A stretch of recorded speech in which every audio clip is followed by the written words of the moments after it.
Our lifestyle is changing rapidly in this 21st century. This modern society is living in a digitally equipped environment. Internet networks and digital communications are growing throughout society. And this technological advancement is being used by business and finance systems, government and military systems, security agencies, etc.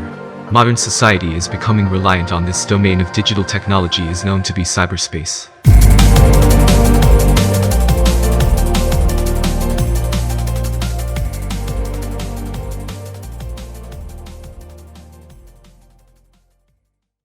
Cyberspace lies at the heart of modern society. It affects our personal lives, our economy, our businesses, and our essential services. A secure online environment is essential for citizens as well as our government. Cyberterrorism presents challenges for the future. We have to be ready for attackers who want to take advantage of our growing internet dependency to attack or disable major systems. Cyberterrorism is hostile to national security and defense of one nation. This is a matter of deep and immediate concern that requires emergency measures. Everyone should be aware of how far we are under threat. Cybercrime against any individual or group of people is increasing day by day. Cyberbullying, cyberterrorism are the most common threat that modern human generation is facing against. We have seen data fraud, data theft, and large-scale cyber attacks that are identified threat among the top 5 global threats in the World Economic Forum's Global Risks Report. If we talk about the data breach, a data breach is a security issue in which information is accessed intentionally or unknowingly without authorization. Data breaches can not only threaten privacy, but also pose a national security risk.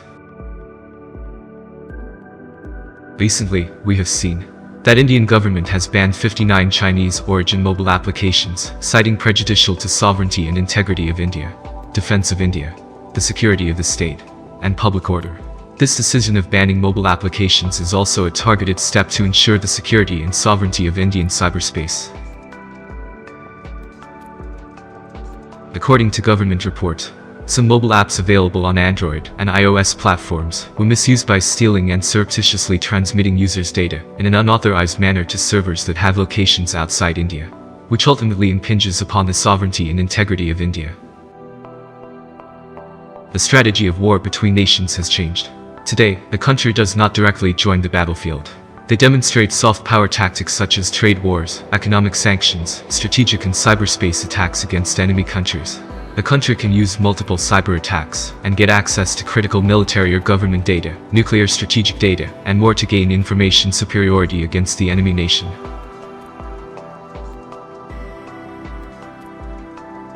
A cyber attack can be carried out against the syntactic layer, using cyber weapons, which monitor, interfere with, or destroy the software that operates computer systems.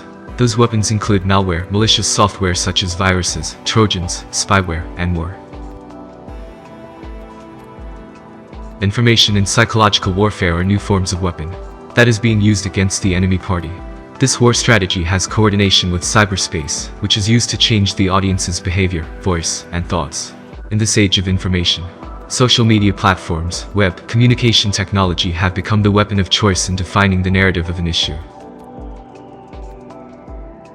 Terrorist and extremist groups today use the power of the internet to spread their messages of hate and intolerance, and often target the younger generation to recruit them as new members. The global reach of cyberspace and the complexity of its network provide greater space to hide bad actors, protected from the reach of international law.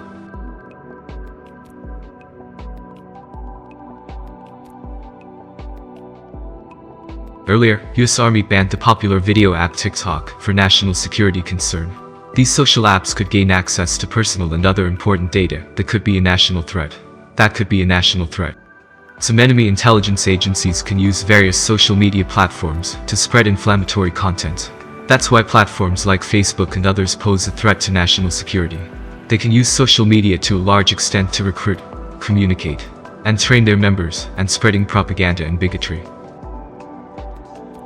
We can therefore conclude that cyber warfare is a new dimension that has been added to modern warfare. This dimension seems necessary in today's world, which empowers one country against another. Today's world is dependent on digital technology and is associated with a technologically equipped environment. Therefore, it is necessary to protect our privacy and to supervise data fraud. This security threat is not limited to only a few countries. It is now a global threat. Our government needs to be very protective not only about the privacy of its citizens, but also about the sovereignty and integrity of our country.